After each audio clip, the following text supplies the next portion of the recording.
ছেলের আবদার, বড় মার হাতে দাওয়াত খাবে, তাই বড় মা যেই কথা সেই কাজ। আস্ত মুরগি ভাজা হচ্ছে, অন্যদিকে এই মশলা বাটা হচ্ছে। তো আমার বোনের সবচেয়ে স্পেশাল জিনিস হলো এই আস্ত মুরগিটা। আমরা আসলে মুরগি কেটে ভুনা করে খাই, কিন্তু ওইভাবে করলে না পুরোটা খাওয়া হয় না। আর মুরগি তো দেখা যায় যে রিপিট জাল দিলে আর হয় না, মজাই থাকে না, গরুর মাংস যেভাবে মজা লাগে। তো এইদিকে পোলাও রান্না করা হচ্ছে, আমার বোনের স্পেশাল এই আস্ত মুরগি ভুনাটা অনেক বেশি মজা লাগে। এদিকে লইট্টা ফ্রাইয়ের জন্য লইট্টা প্রস্তুত করা হচ্ছে, পোলাও রেডি হয়ে গেছে, পাশে চুলায় কাবাব রান্না হচ্ছে, কাবাব ভাজি আর কি।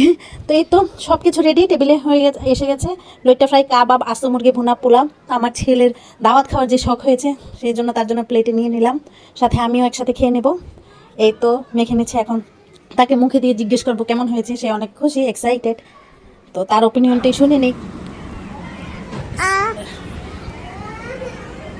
তোমার কাছে কেমন লেগেছে বড় মার দাওয়াত? মজা, অনেক মজা।